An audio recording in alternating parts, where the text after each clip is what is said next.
하나님의 말씀 마태복음 11장입니다. 마태복음 11장 7절 말씀입니다. 마태복음 11장 7절 말씀부터 봉독해 됩니다. 그들이 떠나매 예수께서 무리에게 요한에 대하여 말씀하시되 너희가 무엇을 보려고 광야에 나갔더냐? 바람에 흔들리는 갈대냐? 그러면 너희가 무엇을 보려고 나갔더냐? 부드러운 옷 입은 사람이냐? 부드러운 옷을 입은 사람들은 왕궁에 있느니라. 그러면 너희가 어찌하여 나갔더냐? 선지자를 보기 위함이더냐? 옳다. 내가 너희에게 이르노니 선지자보다 더 나은 자니라.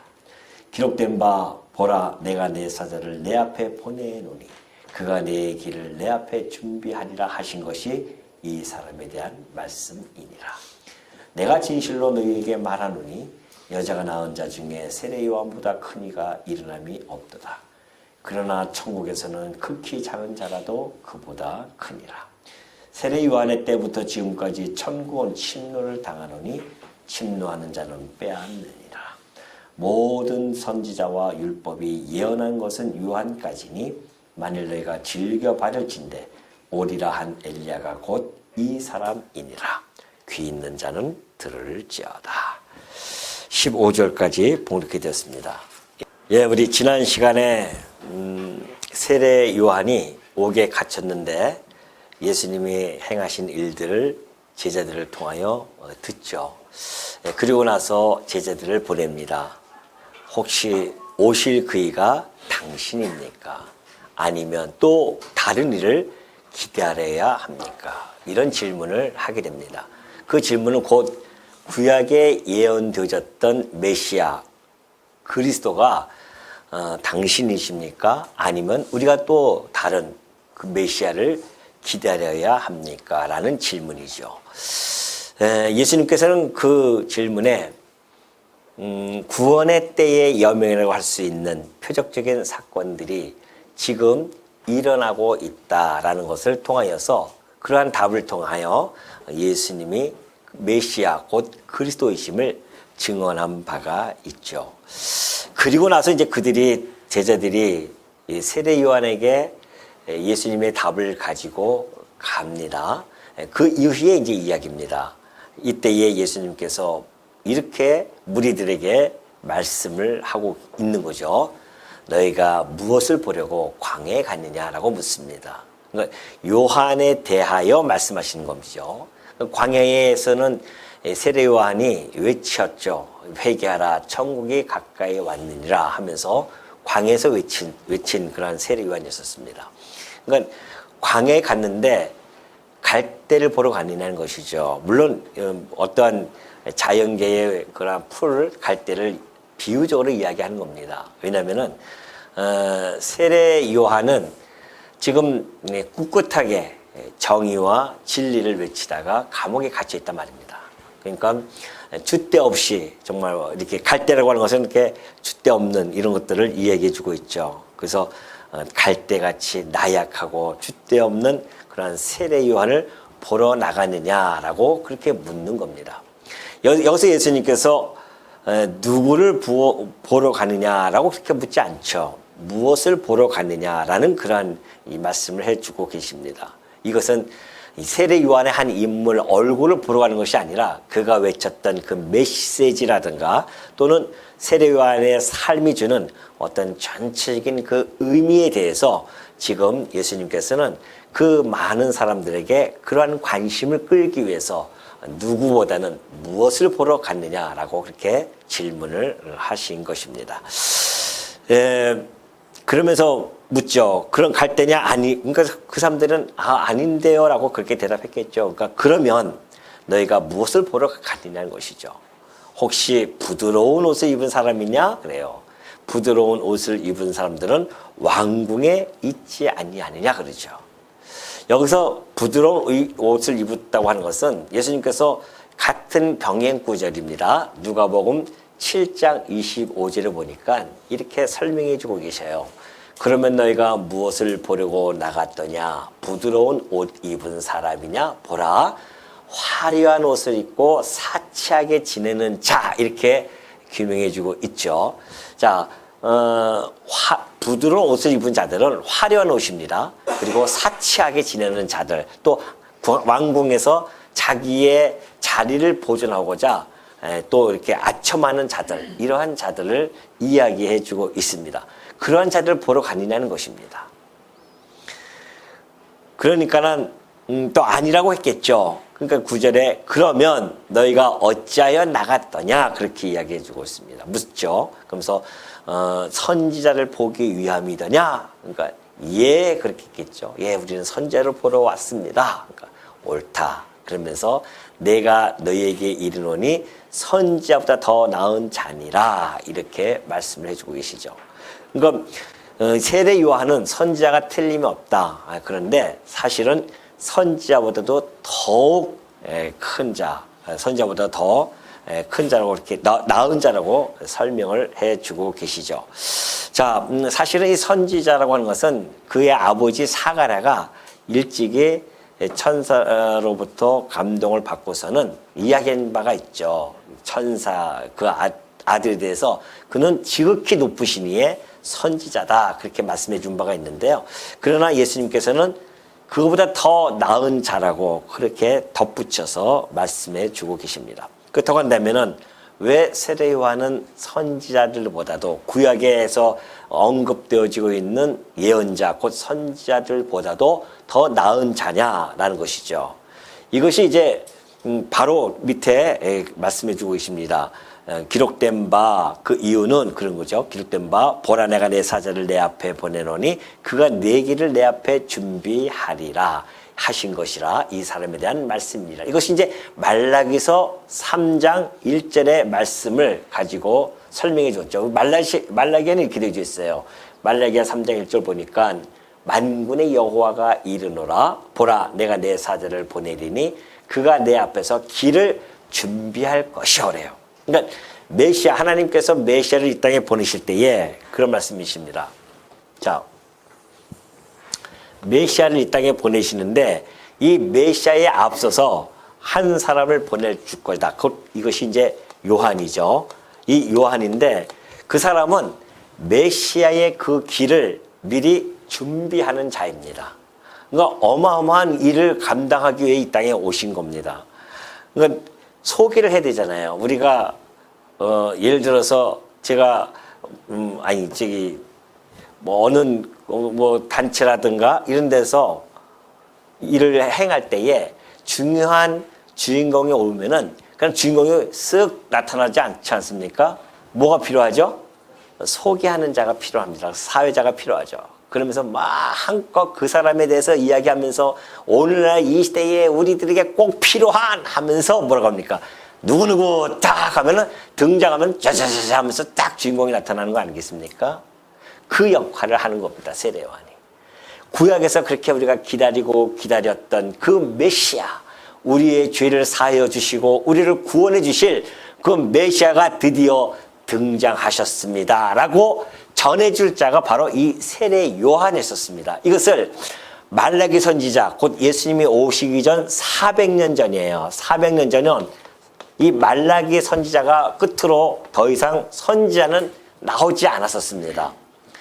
그리고 마지막 선지자라고 할 수 있는 요한이 나타나서 이제 메시아에 대해서 이야기해 주죠. 근데 이 말라기 선지자가 예수님의 길을 준비할 자를 대하여 이렇게 예언해 준 겁니다. 하나님께서 하실 말씀에 여호와가 이르노라 보라 내가 내 사자를 보낼 것이다. 그가 내 앞에서 길을 준비할 것이다. 우리 주님도 성자 하나님이시기 때문에 그 같은 말씀 속에서 우리가 충분히 이해할 수 있는 거죠. 우리 주님이 하신 말씀입니다. 내 앞에서 내 길을 준비할 자를 내가 보낼 거야. 그가 바로 세례 요한이라는 것이죠. 그렇기 때문에 이 선지자들, 이 구약에 수많은 선지자들이 있었습니다. 그 많은 선지자들보다도 더 나은 자다. 이렇게 예수님께서 규정을 해주고 있죠. 그래서 이 세례 요한에 대한 평가라든가 그 인물에 대한 소개를 예수님이 정확하게 해주고 있습니다. 왜? 이 요한도 소개해 주는 사람이 없으면 알 수가 없어요. 그냥 역사 속에서 우연하게 불쑥 튀어나와서 일을 사역을 하는 자인 줄 착각할 수가 있단 말입니다. 소개해 주지 않으면 모르잖아요. 구약의 예언대로 말라기 선지자가 예언한 대로 준비하는 자인지를 아무도 몰라요. 그러니까 나중에 이제 마태복음 후반에 가면은 이 세례 요한이 곧 이제 엘리야입니다. 엘리야죠. 이제 좀 이따 나오겠지만은 엘리야를 먼저 보낸다고 말씀해 주셨거든요. 그러니까는 예수님이 메시아라고 하니까 그러면 왜 엘리야가 왜 안 왔습니까? 그래요. 그러니까는 예수님께서 바로 그 세례 요한이 엘리야야라고 이야기합니다. 물론 여기서도 이제 엘리야라고 말씀해 주고 계시죠. 그런데 사람들이 그걸 몰랐기 때문에 너희들이 임의로 너희들 그 엘리야를 세례 요한을 대하지 아니하였느냐. 그래서 이 세례 요한이 결국은 목뱀을 당하고 죽는 그런 결과를 맞이하죠. 그러니까 이 세례 요한이라고 하는 것은 사실은 이 구약의 마침표가 되어지기 때문에 모든 선지자들보다도 훨씬 나은 자라고 그렇게 이야기해주고 있습니다. 자, 이 모든 선지자들은 예언의 핵심이 있습니다. 많은 선지자가 있지만은 와서 막 예언을 합니다. 그러나 그 예언의 중심 주제가 있죠. 그것이 뭐냐면은 오실 메시아에 대하여 예언한 겁니다. 말라기도 그렇고 이사야서부터 시작해서 다 모든 선지자들이 하나님께서 약속하신 메시아가 오실 거야라고 그렇게 이야기를 했었어요. 선지자들이. 그러니까 오실 메시아를 증언한 것이 선지자들입니다. 예언했었어요. 그러니까 모든 구약은 오실 메시아를 증언한 겁니다. 어떠한 내용을 보더라도 결국은 이 오실 메시아를 증언하는 내용으로 귀결되어져야 됩니다. 그런데 놀랍게도 세례 요한은 와서 누굴 증거했습니까? 오신 메시아를 증언한 겁니다. 소개해 줬어요. 이분이 바로 예수가 바로 메시아다라고 그렇게 해주죠. 그러니까 예수님은 요한을 증언해주고 요한은 메시아를 증언해주고 있는 겁니다. 예수님께서는 요한이 구약의 말라기 선지자를 통하여 예언한 준비되어지는 자, 준비하는 자, 곧 엘리야야 이렇게 설명을 해주고 있죠. 말라기야가 이제 이 엘리야도 같이 예언해주고 있거든요. 그러니까 이렇게 예수님이 요한에 대해서 증언해주고 요한은 이분이 바로 그리스도다라는 것을 세상에 알려줬고요. 이러한 서로 상호간의 관계성을 가지고 있기 때문에 요한은 이 모든 선지자, 오실 메시아를 증언한 선지자보다도 더 나은 이유는 오신 메시아를 제일 처음 증언한 그러한 선지자였기 때문에 선지자보다 훨씬 더 나은 자이다라고 예수님이 평가를 지금 해주고 있는 것이죠. 자, 누가복음 1장 76절 보면요. 사가랴가 있습니다. 사가랴가 누구냐면은 세례 요한의 아버지예요. 그 아버지가 제사장이었지 않습니까? 그런데 아기를 못 낳고 있었습니다. 그 아기를 못 낳았을 때에 이제 그 아기를 하나님께서 주신다고 약속해 놓고서는 그 성령의 충만함을 받아요. 그때의 사가랴가 그 아기를 보고서는 이 아이여 네가 지극히 높으신 이의 선구자라. 그 아이를 이제 출생해요. 세례 요한을 출생하고 나서 뭐라고 합니까? 네가 지극히 높으신 이의 선지자라. 너는 하나님의 선자가 될 것이야. 그렇게 이야기합니다. 그리고 주 앞에 앞서가서 그 길을 준비할 거야. 말라기 선자가 예언한 대로 네가 바로 그 일을 감당할 거야. 자기 아들에게. 그렇게 성령의 감동에서 예언해주고 있는 것이죠. 그래서 주의 백성에게 그 죄 사함으로 말미암는 구원을 알게 할 것이다. 그래 얼마나 큰 사역을 지금 맡고서 사명을 맡고 이 땅에 태어났습니까? 그 죄 사함으로 말미암는 구원을 알게 할 자입니다. 그래서 그가 광야에서 뭐라고 외칩니까? 회개하라. 천국이 가까이 왔다. 곧 예수님께서 이 땅에 오셨다는 것을 선포하는 첫 번째 선포하는 그러한 선지자로서 그래서 모든 선지자보다 훨씬 나은 그러한 평가를 예수님에게 받는 것입니다. 자, 그리고 나서 그 11절 보면 그러잖아요. 내가 진실로 너에게 말하노니 여자가 낳은 자 중에 세례 요한보다 큰 이가 일어남이 없도다. 그러나 천국에서는 극히 작은 자라도 그보다 크니라. 자, 이 말씀은 시대적인 의미로 접근을 해야 됩니다. 그러니까 시대적 차이가 있다고 하는 것을 지금 예수님께서 말씀해 주고 있죠. 시대적인 위치가 있습니다. 이 시대를 뭐라고 해요? 구약 시대입니다. 이건 옛 언약, 구약 이렇게 이야기하고 있죠. 예수님이 오시고 나서 이 시대를 우리는 신약 시대라고 합니다. 이것을 곧 새 언약. 이 시대적인 위치의 차이에 대해서 지금 설명해 주고 있는 거죠. 자, 세례 요한은 신약 시대를 여는 그러한 요한 역할이었었고, 또한 그 역할뿐만이 아니라 구약 시대를 마무리 짓는 그러한 역할을 하기 때문에 지금 세례 요한이 와서 구약의 마침표로서 자기의 일을 하는 거죠. 그러니까 예수님께서 구약의 마침표로서 세례 요한보다 나은 자가 없다. 그래서 아주 크다고 그렇게 평가해 줍니다. 그러나 그의 한계성도 있다. 세례 요한의 위대성도 얘기했지만 그의 한계성도 함께 이야기해 주고 있습니다. 다시 말해서 구약 시대의 마침표로서의 그 역할은 대단한 거죠. 마지막 그 구약을 마무리 짓는 모든 구약 선지자들의 예언을 집약시켜서 지금 선포한 요한이기 때문에 대단한 일을 했지만은 그러나 여전히 그는 한계성을 가지고 있다. 왜? 바로 옛 언약 시대를 종결해 주는 사람으로서의 역할을 감당한 것이죠. 그러나 새 언약 시대에를 들어오지는 아직 못했습니다. 그리고 여기서 이제 죽지 않습니까? 감옥에 갇혀가지고서는 목뱀을 당해요. 예수님의 이 복음 천국 복음의 완성을 보지 못합니다. 예수님의 죽으심, 예수님의 부활하심, 그걸 통해서 구속의 완성을 우리 주님께서 여기서 이루어 주시거든요. 그리고 나서 이제 구속의 역사가 이루어지는데 이 새 언약이라고 하는 것은 이 시대는 구원의 날입니다. 구원의 날이며 구원을 받을 수 있는 은혜의 때예요. 이 새 신약 시대죠. 예수님 안에 있는 자들의 모습입니다.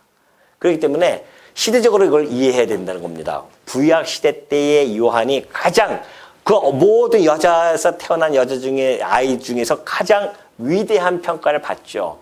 왜? 메시아를 준비하고 소개해 줬기 때문에.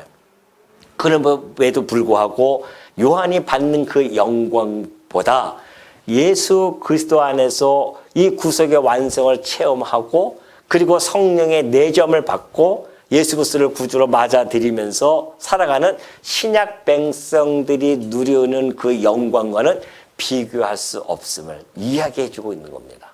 그래서 지금 11절 말씀이 그 얘기예요. 세례 요한보다 큰 이가 일어남이 없다. 그러나 천국에서는 극히 작은 자라도 그보다 훨씬 크다는 사실을 밝혀주고 있습니다. 자, 여기서 이제 끝나는 것이 아니라 더 나아가서는요, 이런 개념을 가지고 있죠. 이제 천국이 있습니다. 그리고 세상이 있습니다. 자, 이 세상에서 가장 큰 영광을 누린 자는 누구냐? 바로 세례 요한이라고 할 수 있습니다. 세상에 영광이 있습니다. 그러나 이 세상에서 누리는 영광. 그렇다고 해서 세례 요한이 천국에 못 갔다고 이 얘기가 아닙니다. 지금 시대적인 위치에 대한 이야기고 더 나아가서는 자, 세상에 있는 그 영광. 세례 요한은 예수님을 직접 소개한 자였기 때문에 세상에서의 그 가장 큰 영광을 가지고 있어요. 그러니까 여자가 낳은 자 중에 이보다 더 큰 자가 없다고 예수님이 평가했듯이 그런 위대성을 가지고 있습니다. 그럼에도 불구하고 천국에서 누리는 그 영광, 아무리 지극히 작은 자가 천국에서 누리는 그 영광과는 어떻게 했다? 비교할 수가 없다니까요. 비교 불가합니다. 여러분, 그러니까 여러분이 지금 가지고 있는 행복이 어떤 행복인지 모르시면 안 된다니까요. 답답할 때가 참 많이 있죠. 그냥 이 세상에서 누리는 것만 전부인 줄 알고 이 세상의 영광이 최고인 줄 알고 살아가는 사람들이 얼마나 많이 있습니까? 세상 사람들이야 그것이 목적이고 살아간다고 치더라도 우리 성도들마저 이러한 그 세상의 영광에 도취돼 가지고서는 천국에서 누리는 그 영광에 대한 것은 깊이 생각 안 하고 살 때가 참 많이 있습니다. 그러니 이 세상에서 그 영광을 쫓아 살아가는데 능력이 있나요? 말이죠. 그 영광을 누릴 수 있는 능력이 있어요? 그렇다고 뭐 연예인처럼 아주 유명해져가지고서는 막 사람들한테 막 환호성을 받고, 그렇다고 정치적으로 유명해지고 그것도 아니고, 그냥 평범하게 살면서도 세상의 영광을 부러워하고 사는 것처럼 바보스러움이 어디 있습니까? 쳐다보지도 못할 것들인데. 아니, 쳐다봐서 누린들 무슨 소용이 있겠어요? 이 세상에서의 영광은 이 세상에서 끝나는 겁니다. 썩고 쇠하고 없어질 영광이에요. 그러나 우리가 지금 누릴 영광은 썩지 않고 쇠하지 아니하고 영원히 없어지지 아니할 천국의 영광을 하나님이 우리들에게 주셨어요. 여러분이 이 땅에 살아가면서 이 영광에 속한 자로서 지금 살아가고 있습니다. 비록 내가 이 천국에서 지극히 작은 자라 불린다 할지라도 이 세상에서 누리는 가장 큰 영광과 비교할 수 없다니까요. 이게 훨씬 크다니까요. 천국에서 누리는 영광이. 그러니 예수 그리스도를 믿는다고 하는 것이 얼마나 복된 일인지를 너무나 잘 보여줍니다. 그래서 이 땅에 우리가 살아가면서 때로 우리가 고난을 당한다 할지라도, 힘들게 살아간다 할지라도, 어려움을 겪는다 할지라도요, 또 혹 예수님을 통하여 우리가 핍박을 당한다 할지라도 우리가 흔들리지 않을 수 있는 것은 이 세상에서 받는 영광보다 천국에서 받는 영광이 더욱 크다는 사실을 알고 있기 때문에 견뎌낼 수 있는 겁니다. 그래서 인내하는 거예요. 여러분이 오늘 왜 와서 말씀을 공부합니까? 일주일 동안 살아가면서 힘들게 살아오면서 부딪히면서 얼마나 힘들게 살아왔냐 말이죠. 그러다 보니까 이 세상에 빠져가지고 함몰되어져서 그냥 이 세상이 전부인 줄 알고 괴로워 몸부림치던 그런 일주일을 삶을 보냈다고 한다면, 오늘 이 시간에 와서 내가 속한 것이, 내 정체성이 무언가, 나는 세상에 속한 자가 아니라 천국에 속한 자이지, 이 길은 곧 나그네 길이고 잠시 왔다 가는 길인데 이것 때문에 속상해하고 힘들어하느냐 말이죠. 여기서는 우리가 하나님을 배우고 하나님의 영광을 바라보면서 소망하면서 살아가는 곳입니다. 여기서는 그 영광을 누리는 곳이 아니라니까요. 우리의 영광은 천국에서 누리는 것이고요. 이곳에서는 그 영광을 소망하면서 견디고 인내하고 살아가는 곳이 이 세상입니다. 큰 여러분들이 이 땅에서 우리가 살아갈 때에 비록 느끼지 못하는 영광이 있다 할지라도요, 부러워할 것도 없고 세상의 영광들 아무리 사람들이 막 해도 부러워할 것 없습니다. 비록 내가 방 한 칸 산다 할지라도요, 비록 내가 가진 거 없이 이 땅에서 살아간다 할지라도 우리 주님이 나와 함께 하고 계시면서 내게 이 천국 영광을 주셨기 때문에 그 영광을 바라보면서 힘들어도 견뎌내고 이겨내면서 인내하면서 살아가는 것, 이것이 성도가 이 땅에서 살아가는 삶의 아름다운 자태라는 겁니다. 지금 예수님께서 그걸 말씀해 주고 계시는 거예요. 야, 세례 요한의 영광은 이 세상에서 견줄 수가 없어. 그럼에도 불구하고 세례 요한의 그 영광보다도 천국에서 아무리 작은 자라도요, 그 영광과는 비교할 수 없단다. 우리의 시선을 세상에서 어디로 돌려요? 천국으로 돌려주는 겁니다. 우리 늘 주목하고 살아가는 것이 이 세상인데 예수님께서는 아니야. 예수님이 그러잖아요. 내가 세울 나라는 이 세상이 아니니까.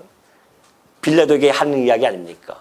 내가 세울 나라는 천국에 있는 나라다 라고 그렇게 이야기해 줌으로 말미암아 성도들, 당신의 지체들에게 이 세상에 주목하지 않고 천국에 주목하면서 살아가게 하시라는 하나님의 말씀이 오늘 우리들에게 전파되어 지는 겁니다.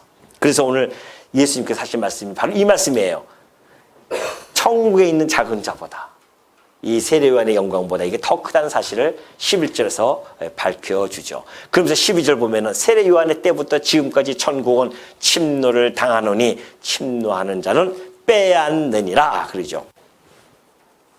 자, 세례 요한 이 이야기는 우리가 같은 병역 구절 누가복음 16장에서 잘 살펴보면 알 수가 있죠. 율법과 선지자는 요한의 때까지 그러죠. 누가복음 16장 16절 보니까 그 후부터는 자, 율법과 선지자, 이거 13절에도 나옵니다. 율법과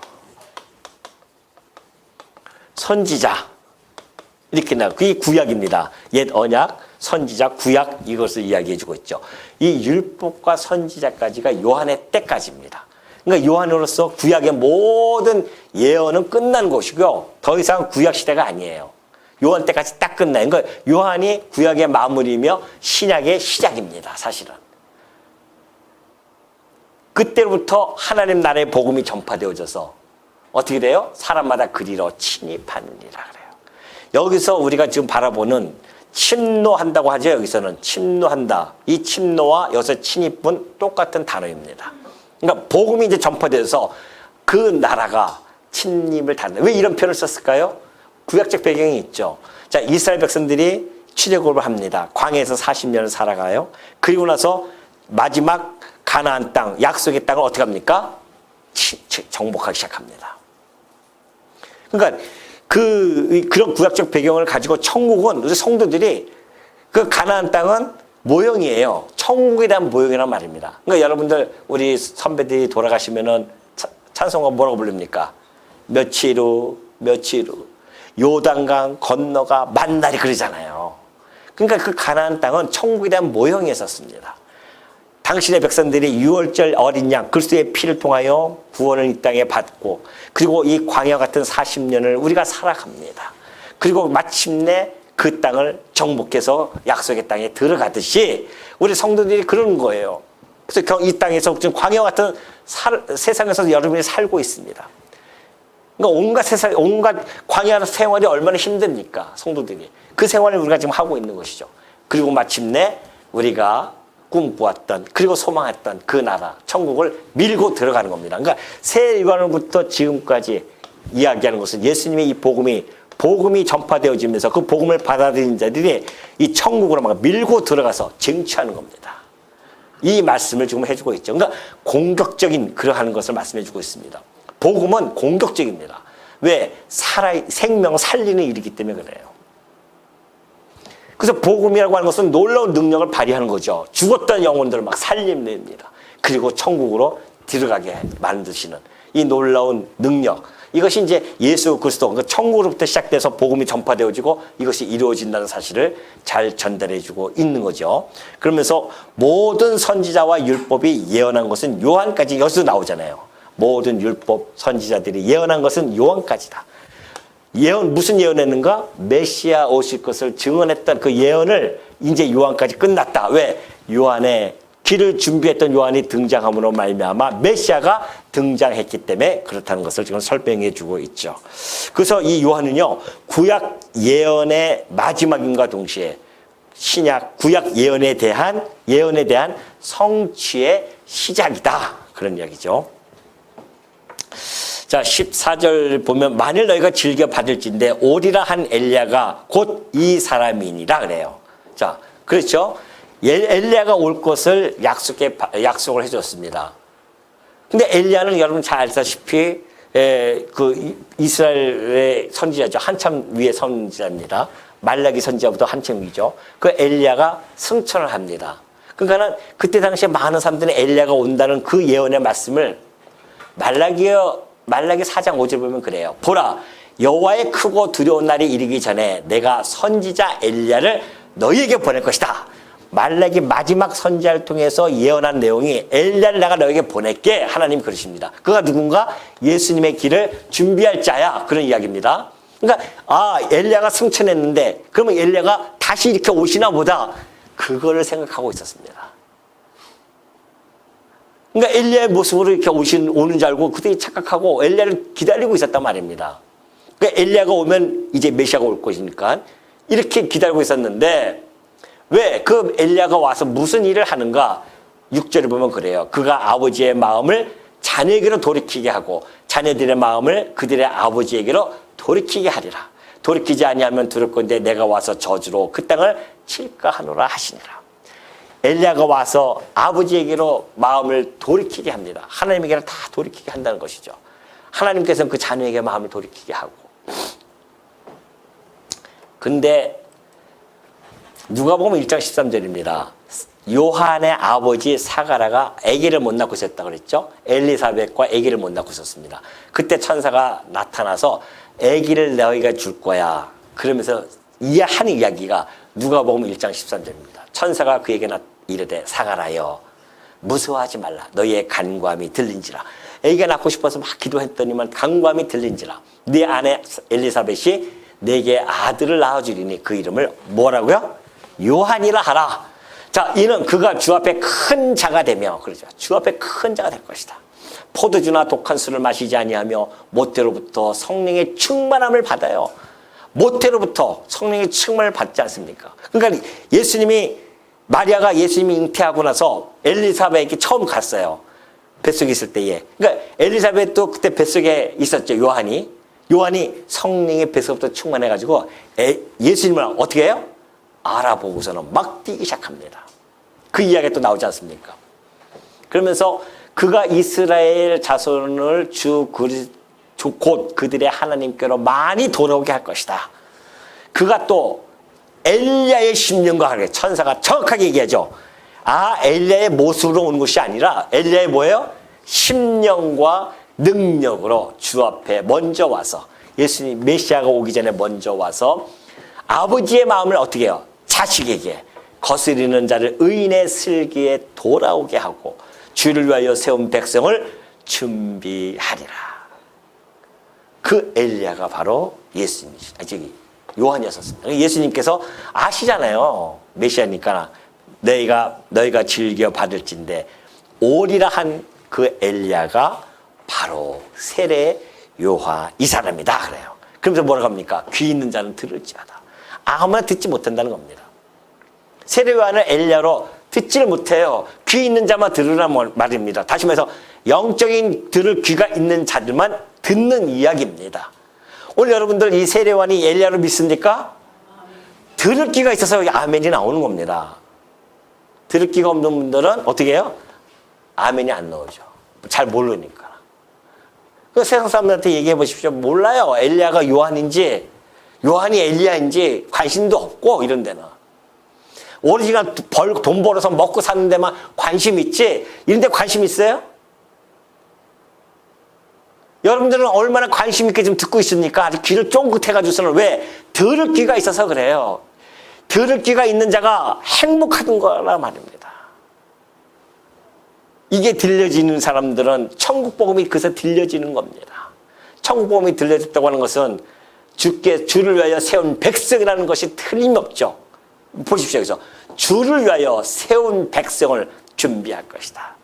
우리가 하나님으로부터 만세전에 창세전에 예수 그리스도 안에서 택함을 받았기 때문에 들을 귀를 가지고 이 땅에 태어나는 자들입니다. 그래 얼마나 행복하고 얼마나 하나님이 나를 사랑하시는지 내가 어떠한 존재인지 그 위대함을 여러분 스스로가 느끼셔야 된다 말입니다. 세상에서 별 볼 일 없다고 해서 나는 별 볼 일 없는 자야. 힘도 없고 돈도 없고 백도 없고 능력도 없고 다 없어. 다 없어도 돼요. 누구만 있으면 됩니까? 예? 목소리가 왜 그러세요? 누구만 있으면 돼요. 오직 예수 그리스도만 여러분과 함께 있으면 다 끝나는 겁니다. 이 땅에서 못 먹고 못 살아도 괜찮다니까요. 이 땅에 주목하지 마시고 우리가 주신 그 영원한 나라, 영원토록 누릴 그 하나님 나라의 그 상속자로서 하나님 나라의 백성으로서 그 나라의 왕자로서 왕노릇하면서 살아가는 것, 그러한 자임을 우리가 안다고 한다면 비록 이 땅에서 세상 사람이 나를 안 알아준다 할지라도 보잘것없이 산다 할지라도 우리에게는 힘이 있게 이 땅을 살아갈 수 있는 힘이 있는 겁니다. 그분이 나를 사랑하신다는데 이 천지를 만드시고 보존해 가시는 그 능력자이시고 주권자이신 하나님이 나의 아버지신데 무엇을 염려하고 걱정하며 살아가냐 말이죠. 이 좁디 좁은 이 모래 같은 세상 속에서. 오늘 이 말씀이 여러분 마음속에 깊이 새겨지기 바랍니다. 내가 천국 백성으로서 누릴 영광이 무엇인지, 또한 내가 지금 섬기는 자가 누구인지를 마음속에 꼭 간직하시면서 정말 하나님의 자녀로서 백성으로서 그리스도의 군사로서 날마다 승리하시는 주의 종들 되어주시기를 당부드립니다.